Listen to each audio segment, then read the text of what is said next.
तो भाइयों सिंपल बात ये है कि ये महीना बहुत ज़्यादा गरम था और इस गरम माहौल में ना मेरा मूवी देखने का बिल्कुल मन नहीं कर रहा था। मेरा एक दिल आ गया था एक सीरीज़ पे, बहुत प्यारी सीरीज़ है जिसके बारे में मैं बात करूँगा आगे, और मैंने उसका सीज़न 1 ही कंप्लीट किया, लेकिन उसमें बात करूँगा मैं अच्छे से। लेकिन जो मूवीज़ मैंने देखी ना, ज़्यादा नहीं थी लेकिन क्वालिटी वाइज भाई टॉप नॉच थी। तो स्टार्ट करते हैं पहली मूवी से जो मैंने देखी थी इस महीने, वो है वुमेन इन द डून। अब वुमेन इन द डून का क्या सीन है कि ऊपर से ना तुम्हें बहुत ही सिंपल स्टोरी लग सकती है कि एक एंटोमोलॉजिस्ट आया, खड्डे में उसको उतार दिया, एक लड़की भी थी खड्डे में, ठीक है, और वो गाँव वाले उसको वो बेयर मिनिमम पे जिंदा रख रहे हैं और खड्डे में रखा हुआ है, उसको ऊपर से देख रहे हैं। काइंड ऑफ मतलब एक बिग बॉस का घर टाइप बना के रखा हुआ है गाँव वालों ने उनको, और वहाँ पे उनको पता नहीं क्यों टॉर्चर कर रहे हैं, इसके पीछे रीजनिंग तो नहीं दी, लेकिन ये है ठीक है, इनको खड्डे में रखा हुआ है और वो खड्डे से ऊपर भी नहीं आ सकते क्योंकि सीढ़ियाँ जो ना गाँव वालों के पास ही है।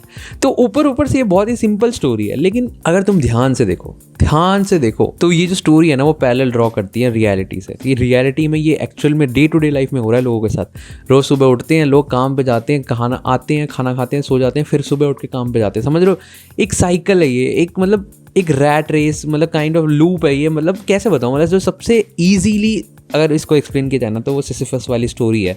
वो याद है ना, एक सिसिफस नाम का एक बंदा होता है जो मतलब पहाड़ पे बोल्डर को धक्का दे रहा होता है कि वो ऊपर लेके जाए, लेकिन क्या होता है कि बार बार वो बोल्डर नीचे आ जाता है, तो फिर धक्का देता है, फिर नीचे आता है, फिर धक्का देता है, फिर नीचे आ जाता है। और ये साइकिल ना एटर्निटी तक चलता रहता है, मतलब अंत ही नहीं है इसका। जब तक मतलब बंदा खत्म ना हो जाए ना तब तक अंत ही नहीं है इस लूप का। वो धक्का देगा फिर नीचे आएगा, धक्का देगा फिर नीचे आ जाएगा। तो ये चीज़ ना बिल्कुल 101% इस मूवी को ना एकदम वो करती है, सिंबलाइज करती है। ये चीज़ सिसिफस वाली जो स्टोरी है ना वही बता रही है, और ये हर बंदे की स्टोरी है। मतलब हर बंदा, जो बंदा इस अर्थ पे आया है, इस फेस ऑफ अर्थ पे, उसे भी नहीं पता वो क्यों आया है। समझो, सिसिफस को भी नहीं पता था क्यों वो धक्का दिया जा रहा है, बट फिर सिसिफस ने ना उसी में मीनिंग ढूंढ लिया कि भाई हाँ मेरा काम है कि भाई मेरा काम यही है कि मैं इस बोल्डर को धक्का दूंगा बस, और मुझे इसी में मज़ा आ रहा है। तो अब पता नहीं सिसिफस को मज़ा आ रहा था कि नहीं, लेकिन पॉइंट ये है कि जब तुम एक ही लूप में फंस जाते हो ना तो तुम उसी में कुछ ना कोई अपना मीनिंग ढूंढ लेते हो अपने आप ही।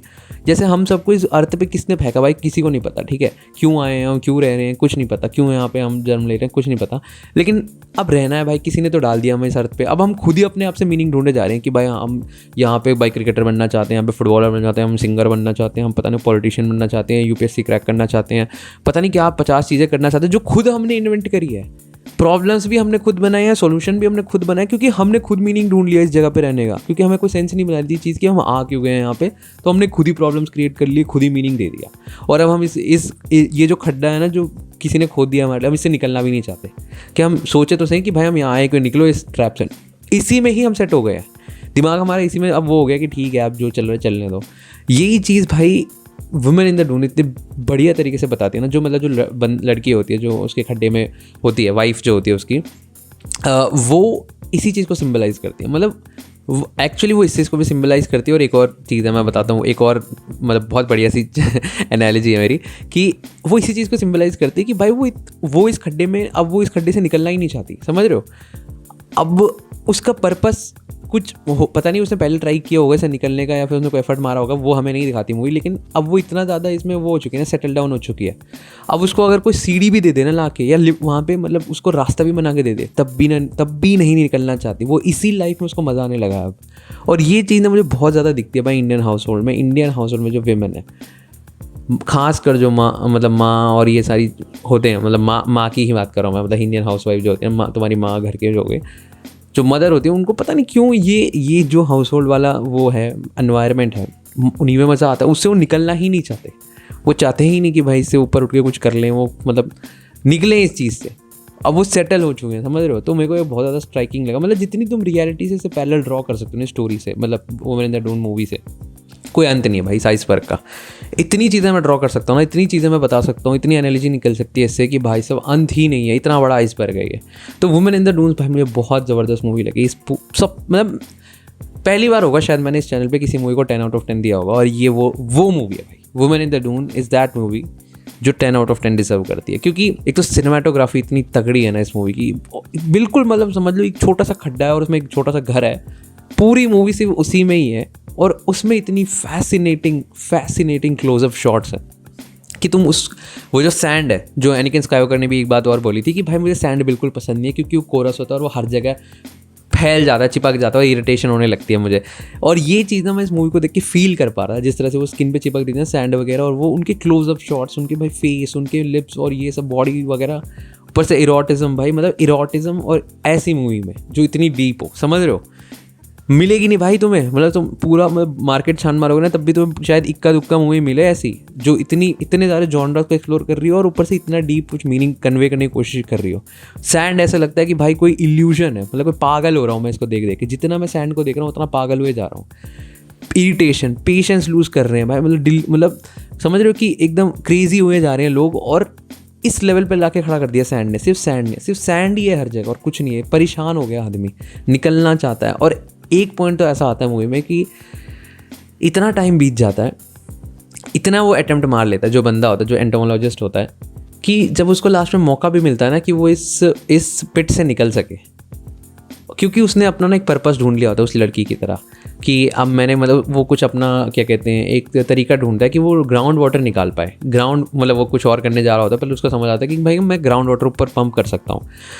तो वो अपना ही एक वो ढूंढ लेता है उसमें मज़ा कि उस पिट में रहने का, कि अब मैं भाई इस पिट में ही ठीक हूँ। मैं उसको पूरा अगर बाहर जाने का वो भी मिल जाता है एक मौका कि भाई जो सीढ़ियाँ होते हैं गाँव वाले भूल जाते हैं, पता नहीं भूल जाते कि उसको टेस्ट कर रहे होते हैं, जो भी होता है मेरे हिसाब से तो भूल जाते हैं, लेकिन तब भी बंदा बाहर नहीं निकलता क्योंकि वो इतना एडजस्ट हो गया ना उस एनवायरनमेंट में, वो अडेप्ट कर गया।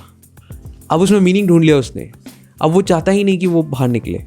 एग्जैक्टली भाई जो स्टार्टिंग में काम कर रहा है, जिससे मूवी स्टार्ट होती है, जो इंसेक्ट को पकड़ रहा होता है, मतलब वो रेयर स्पीशीज ऑफ इंसेक्ट को पकड़ने आया होता है डेजर्ट में, और उनको एक वर्चुअल एनवायरनमेंट में डाल के उनको देखना चाहता है, स्टडी करना चाहता था। एग्जैक्टली वो वही इंसेक्ट बन जाता है मूवी के लास्ट में, कि उसको कोई स्टडी कर रहा था और उसको अब वही एनवायरनमेंट पसंद आ चुका है और उससे निकलना ही नहीं चाहता।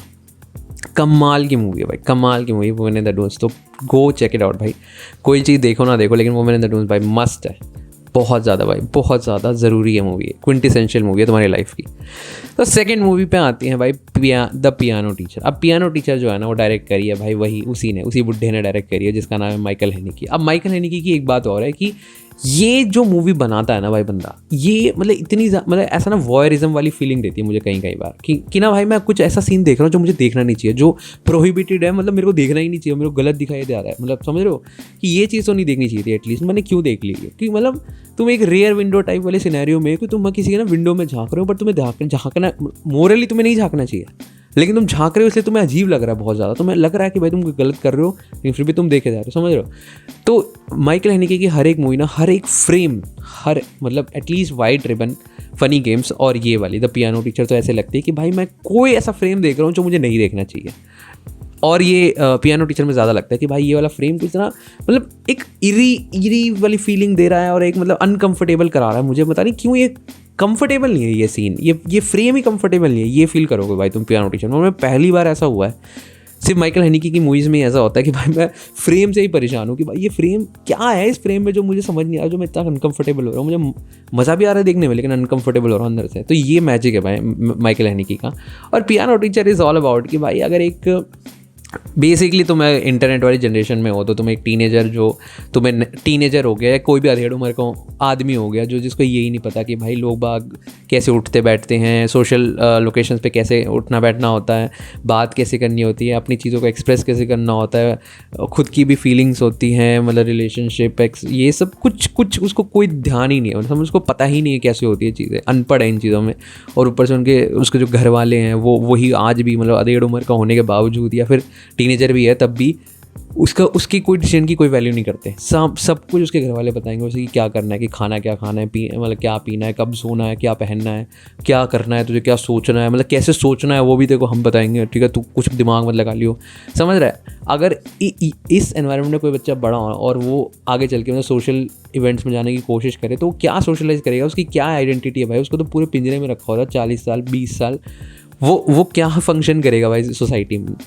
एग्जैक्टली हम ये सारी स्टोरी सिर्फ लड़कों के बारे में सुनते हैं और एक वर्ड होता है इसके लिए कि चलो वो तो मैं पता ही होगा, लेकिन अगर इसी स्टोरी में और ऊपर से जैसे मैंने बताया इतने पिंजरे में रखा हुआ है तो भाई उसको अगर कुछ भी एक्सप्लोर करना है, फैंटेसीज भी एक्सप्लोर करनी है, मतलब फैंटेसीज मतलब समझो ना फैंटेसी एक्सप्लोर करनी है तो वो क्या करेगा भाई, वो वीडियोज़ देखेगा, है ना, वीडियोज़ देख के पता लगाएगा कि भाई ये होता है ना, यही सीन एग्जैक्टली यही सीन बस उल्टा कर दो, इसमें लड़का हटा के लड़की डाल दो, ठीक है, और जो मूवी बन के निकल के आएगी वही है पियानो टीचर, ठीक है, वही है पियानो टीचर, ठीक है। पीक, एक वर्ड में अगर मैं तुम्हें डिस्क्राइब करूँ ना, ये मूवी है पीक फेमसेल भाई, पीक फेमसेल, no doubt at all, peak फेमसेल मूवी है ये।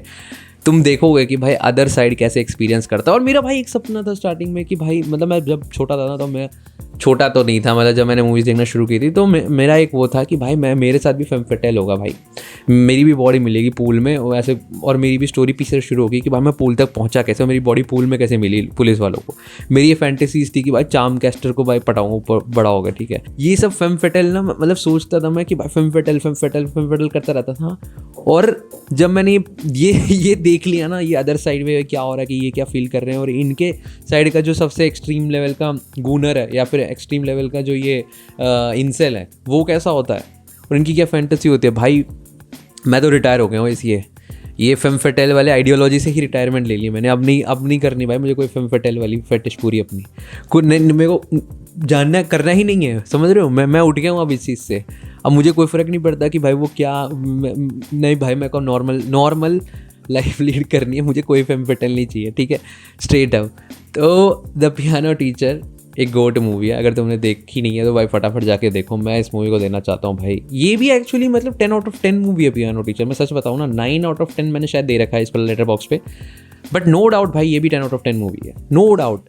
चाहे क्या कहते हैं, जिस तरह से अनकंफर्टेबल करती है मूवी वो हो गया, जो स्टोरी हो गई, जो मतलब जो वो पियानो टीचर फील कर रही होती है वो हो गया, मतलब कि कितने हमें ईजीली लगता है कि भाई माइकल हैनिके ने इस चीज़ को बना दिया, मतलब अदर साइड दिखा दी। बट इसको सोचना और इतना रियलिस्टिकली पोर्ट्रे करना, और जो एक्टर्स है जिसने ये प्ले किया है भाई, ऐसा लगता है कि ये रोल उसके लिए बना हुआ था। मतलब जिस तरह से वो घुसती है ना रोल में, ऐसा लगता है यही है वो लड़की, ये एक्टिंग नहीं कर रही है, लड़की वही है, रियल फुटेज है। तो भाई hats off to this movie. और चलते भाई नेक्स्ट चीज़ जो मैंने देखी है ना, वो है एक सीरीज़ जिसकी मैं बात कर रहा था स्टार्टिंग में, वो है लॉस्ट सीज़न 1 मैंने देख लिया दोस्तों। लॉस्ट मतलब क्यों देखा मैंने, इसके पीछे मैं रीज़न बताता हूँ। पता नहीं क्यों मेरे को ना कहीं तो किसी वीडियो में तो मैंने ना सुना था किसी को बोलते हुए कि लॉस्ट जो है ना सीरीज़, इसका सबसे बेस्ट पायलट एपिसोड है, ऐसा मैंने सुना था कि one of the best pilot episode की जब बात होती है तो लॉस्ट की बात आती है। तो मैंने कहा ऐसी क्या बात हो गई, पायलट में देख लेते थे पायलट, हम भी पायलट थे एक ज़माने में, और हम भी प्लेन चलाया करे, ऐसा करके फिर मैंने पायलट देख लिया, ठीक है। तो फिर पायलट देखने के बाद तो भाई मेरे से रुका ही नहीं गया, मतलब मैंने पूरी सीज़न 1 निपटा दी।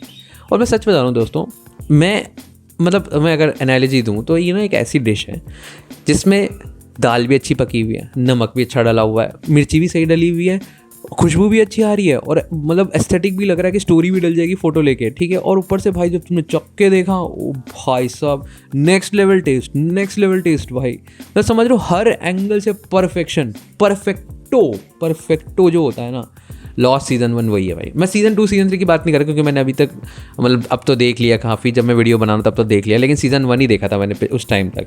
तो सीज़न 1 की बात करूँ तो भाई परफेक्टो भाई 10 आउट ऑफ 10 जो होता है ना, कि सीज़न 1 अगर कोई मैं शोज़ की बात करूँ जिसमें से सीज़न 1 ही गोट हो, तो मेरे हिसाब से टॉप 5 में तो भाई लॉस्ट होना चाहिए। उस कॉन्वर्जेशन में लॉस्ट अगर टॉप 5 में नहीं दिख रहा तो मुझे नहीं लगता वो कॉन्वर्जेशन वर्थ इट है करना, ठीक है।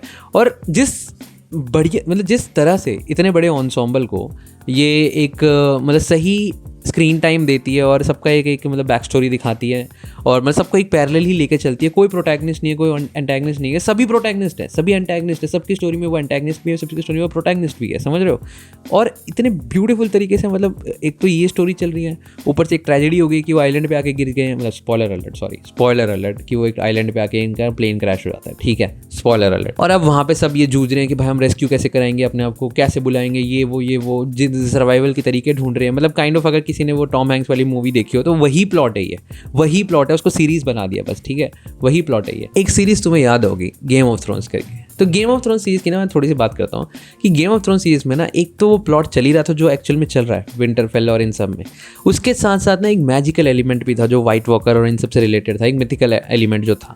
एग्जैक्टली सेम चीज़ लॉस्ट में भी है कि मतलब ये सारा चल ही रहा है रेस्क्यू, और ये सारा रियलिस्टिक, और ये स्केल मतलब कि फ्लाइट क्रैश हो गई है, इतना बड़ा एंसेम्बल, ये वगैरह वगैरह, साथ में एक मिथिकल एलिमेंट भी चलता है आइलैंड पे। तो जो स्टोरी को बांध के रखते हैं ना ये सारी चीज़ें, मतलब मज़ा आ जाता है भाई। जिस तरह से लिखा गया ना, मतलब सीज़न 1 मतलब गोटेड ही मैं कहूँगा, गोटेड ही है भाई, ये शो गोटेड ही है। अब सीज़न 2 सीज़न 3 की मैं बताऊंगा नहीं क्या होगा, क्योंकि भाई वो स्पॉइल हो जाएगा, लेकिन सीज़न 1 तो एटलीस्ट भाई 10 आउट ऑफ 10 है।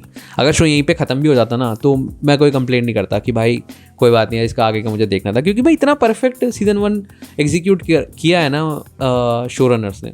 और मुझे याद है कि जब भी शो शुरू होता है तो उसमें जे अब्राहम्स लिखा होता है, तो शायद ये वही जे अब्राहम्स है जिसने स्टार वॉर्स बर्बाद करी थी। शायद ये वही बंदा है, शायद, मैं कंफर्म नहीं कह सकता क्योंकि मैंने चेक ही नहीं करा अभी तक नेट पे जाके, सॉरी, मतलब ये मेरा ही फॉल्ट है कि मैंने चेक नहीं करा। लेकिन मुझे लगता है कि अगर ये वही जे अब्राहम्स है जो इतना अच्छा एक शो बना सकता है, क्या वो उससे स्टार वॉर्स नहीं बना? मुझे समझ नहीं आया, मुझे मेरे तो समझ के परे है ये। तो जो भी है ये एक सेपरेट टॉपिक है, जो भी है। तो जिस तरह से मतलब गेम ऑफ थ्रोन जैसे एग्जीक्यूट करता था कि भाई थोड़ी स्टोरी इनकी भी चल रही है, थोड़ी स्टोरी उनकी भी चल रही है, और एक मिथिकल वाइट वॉकर कहीं से आने वाले, और भाई जाडा आने वाला है और जाना आने लग रहा है, और ये सब भाई तैयारी हो रही है, वहाँ ड्रैगन उड़ रहे हैं, वहाँ खलीफी और ये सारे आ रहे हैं, पता नहीं क्या क्या हो रहा है, और वो ड्रोगू और ये पता नहीं, मतलब समझ रहे हो कि इतना बड़ा मतलब मैप और इतने सारे लोग एकदम आ रहे हैं इधर उधर से, कहीं ना कहीं से उनकी स्टोरियाँ चल रही हैं, और वो कैसे कनेक्ट होंगे जाके वो सबको देखना है। समझ रहे हो, जॉन स्नो कैसे निकलेगा उससे, ब्लैक वॉच से, जो भी होता है वो, और वहाँ आएगा, वापस आएगा मेन लैंड में, कैसे होगा। एग्जैक्टली सेम चीज़ लॉस्ट के साथ है। मतलब लॉस्ट के अंदर ना मेरे को, मतलब गेम ऑफ थ्रोन से मुझे ऐसा लगता है कि बहुत इंस्पिरेशन लिया लॉस्ट जैसे सीरीज़ से। अगर लॉस्ट जैसा कोई सीरीज़ होता नहीं, मतलब लॉस्ट एक ना स्टेपिंग स्टोन है, तो गेम ऑफ थ्रोन जैसी सीरीज़ बनती नहीं। अगर लॉस्ट जैसी कोई सीरीज़ नहीं होती ना तो गेम ऑफ थ्रोन जैसे बनती नहीं, क्योंकि मुझे लगता है लॉस्ट ने ही इन्हें सिखाया, पहली बार टीवी पे लोगों को दिखाया कि भाई स्केल भी हो सकता है बड़ा सीरीज़ में। क्योंकि एक टाइम होता था जब सीरीज़ के नाम पे सिर्फ लोग सिटकॉम ही देखते थे। सिटकॉम में क्या होता था भाई, स्टूडियो में 4 दीवार खड़ी कर दी और वहीं पे सब कुछ शूट हो रहा है, या फिर CW वाले शोज़ हो गए जो बिल्कुल स्टूडियो में शूट हुए जा रहे हैं, आउटडोर है ही नहीं कुछ, समझ रहे हो। तो ऐसे शोज़ हुआ करते हैं, सूट्स जैसे शोज़ हो गए जो मतलब कम से कम मतलब बाहर जाते थे। लॉस्ट जैसा शो भाई मेरे को लगता है आते उसने रेवोल्यूशनलाइज कर दिया पूरे, मतलब कि टीवी स्क्रीन को कैसे यूज़ किया जा सकता है एक बड़े स्केल पे, तो समझ रहे हो। तो लॉस्ट का इम्पैक्ट भाई बहुत बड़ा है कसम से। ऑल तो मुझे पता है कि आगे जाके शो का क्या हुआ है, क्या क्या चल रहा है अभी, बट तुम अभी तक ये बस तुम एटलीस्ट ये दिमाग में रखो कि सीज़न 1 तो गोट है, ठीक है। आगे चलते हैं। लास्ट बट नॉट लीस्ट जो मैंने इस महीने मूवी देखी वो है cure for wellness. Cure for wellness जो है ना मूवी, ये उसी बंदे ने बनाई है जिसने पायरेट्स ऑफ कैरिबियन डायरेक्ट करी है, और अभी उसकी मूवी आई थी good luck have fun don't die, ठीक है। अब ये जो डायरेक्टर है ना भाई, इसका मैं नाम भूल गया, पता नहीं क्यों मैं ऐसी चीज़ों में नाम भूल जाता हूँ, ऐसे सिचुएशन में पैसे पता नहीं कैसे मैं भूल जाता हूँ चीज़ें, पूरा रोहित शर्मा हूँ मैं भी। लेकिन जो भी है पॉइंट ये है कि इसने ना सोचा कि भाई मैं अपना ना मैग्नस ओपस बनाता हूँ, मैं मैग्नस कार्लसन बनाता हूँ, ठीक है, अपना मैग्नस ओपस नहीं मैग्नस कार्लसन बनाता हूँ, और अपना मतलब समझ रहे हो कि ग्रैंडियोस प्रोजेक्ट कि भाई इसमें, और मतलब हर चीज़ डालूंगा मैं इसमें, हर एक चीज़। मतलब मूवी में मिस्ट्री तो है ही, सस्पेंस भी है, थ्रिल, मतलब एक तरह से काइंड ऑफ एडवेंचर भी कह लो, और सरियलिस्टिक भी बनाने की कोशिश करी है इसको डेविड लिंच की तरह, ठीक है। ऊपर से मतलब एक वो मिथिकल कुछ तो है, मिथिकल काइंड ऑफ एक ड्रॉप, या फिर एक जो एजिंग वगैरह कर रही है, डी एजिंग वगैरह कर रही है, ठीक है, कुछ है, मतलब mythical crate opening type shit भी है इसमें। और ऊपर से मतलब इसको हू डन इट, जो हिचकॉक वाला हू डन इट होता है वो भी है। मतलब समझ लो कि इतने सारे चीज़ों को घुसाने की कोशिश, और ऊपर से इतना स्ट्राइकिंग सिनेमाटोग्राफी तो इतनी बढ़िया है ना इस मूवी की, ऐसा लगता है भाई कोई ये टॉप नॉच मूवी ही है जो मैं मेरे से मिस हो गई है, कोई तो जेम है जो मैं आज तक मेरे को पता नहीं है। लेकिन सच बताओ ना कि इतना सारा भांग बकेट है ना इस मूवी में, इतना सारा भांग बकेट है कि ऐसा लगता है कि मैं कोई फीवर ड्रीम देख रहा हूँ, कसम से बता रहा हूँ। क्योंकि मूवी ना अपने ही पथ से भटक जाती है। मेरे को ऐसा लगता है, बहुत बार लगा ऐसा कि एक बार ऐसा लगने लगता है कि भाई तो शटर आइलैंड ही देख रहा हूँ मैं, फिर कभी लगता है कि भाई मैं शायद वो क्या कहते हैं कुछ और देख रहा हूँ, फिर हू डन इट वाला आ जाता है, फिर उसके बाद पता नहीं क्या वो टैबू वाले कुछ वो आ जाते हैं, फैक्टर्स आ जाते हैं, पता नहीं भाई क्या, मतलब इतने सारे उस चीज़ में घुस जाती है ना मूवी की, मुझे ये भी करना है, वो भी करना है, ऐसा भी करना है, वैसे भी बनना है। इतना ग्रैंडियोस बनाने की कोशिश करी है मूवी को, और ऐसा लगा कि भाई ये मूवी से ज़्यादा इसको ना सीरीज़ बनाते तो शायद इम्प्लीमेंटेशन इसका बढ़िया हो सकता था। क्योंकि सिर्फ 2.5-3 घंटे के मतलब रन टाइम में इतनी बड़ी चीज़ और इतना ग्रैंडियोस प्लान एग्जीक्यूट करना, मेरे को लगता है थोड़ा सा एग्जीक्यूशन में हो गया, मतलब थोड़ा सा हिल गया, थोड़ा एग्जीक्यूशन थोड़ा सा ख़राब हो गया। तो लेकिन है, मतलब ट्राई किया है एक बंदे ने अपना पूरा मैग्नस ओपस बनाने की, ये तो दिख रहा है, ये तो दिखा है भाई पूरे मूवी को देख के। और ठीक है भाई, अब नहीं हुआ लेकिन ट्राई तो किया एटलीस्ट उसने, कई लोग तो ट्राई भी नहीं करते। तो दैट्स इट भाई। अगर किसी को ऐसी fever dream shutter island type movie देखनी है, मतलब शटर आइलैंड तुमने देख लिया, लेकिन ऐसे ही मतलब एक और फीवर ड्रीम टाइप शिट देखनी है तो go watch cure for wellness, ठीक है। और उसमें ऊपर से काफ़ी चीज़ें, काफ़ी उसमें भी है यार कि मतलब ग्रीड और ये सब पता नहीं बहुत सारी चीज़ें जो मैं स्पॉइल नहीं करना चाहता, ठीक है। जाके देखो, मज़ा आएगा। मैं उस मूवी को देना चाहता हूँ 8 आउट ऑफ, मतलब 7 आउट ऑफ 10, ठीक है। 7 आउट ऑफ 10, 7 आउट ऑफ 10 देना चाहता हूँ। और दैट्स इट भाई, दैट्स इट। इतनी चीज़ें मैंने देखी इस महीने, 4 ही चीज़ें देखी, मैंने ज़्यादा नहीं देखा। मैं बता रहा था ना, मैं लॉस्ट देख रहा था। और तुम लोगों ने इस महीने क्या क्या देखा मुझे कमेंट्स में ज़रूर बताना, या फिर तुमने ये चीज़ देख रखी है पहले, मेरे से पहले अगर तुमने ये चीज़ देख रखी है और तुम्हें कैसी लगी मुझे ज़रूर बताना। और अगर वुमेन इन द डून पे किसी का कोई ओपिनियन है जो मज़ेदार है, जो मैं मतलब मज़ा आ जाएगा सुन के, तो प्लीज़ भाई कमेंट करना ना भूले, मैं पढ़ूँगा, ज़रूर पढ़ूँगा, ठीक है। That's it for this video, that's it for April edition. और मैं मिलता हूँ तुमसे मई एडिशन में मिलूंगा मैं तुमसे, ठीक है। तो चलो भाई फटाफट जाके मूवी देख लेता हूँ 3-4, और ये वीडियो भी एडिट करके डालनी है। ऑलरेडी मई में डाल चुका है ये वीडियो बनाते इतना प्रोक्रास्टिनेट करता हूँ ना मैं चीज़ों को, और ऊपर से मेरी सिचुएशन भी ऐसी हो जाती है कि मेरे से वीडियो बनती ही नहीं है जो भी है। और अब स्टोरेज भी थोड़ा कम होने लगा है, तो भाई फटाफट एंड करते हैं इस वीडियो को। Let's go, keep watching good stuff, और कीप केयर, बी हम्बल और बी क्रिएटिव। That's it.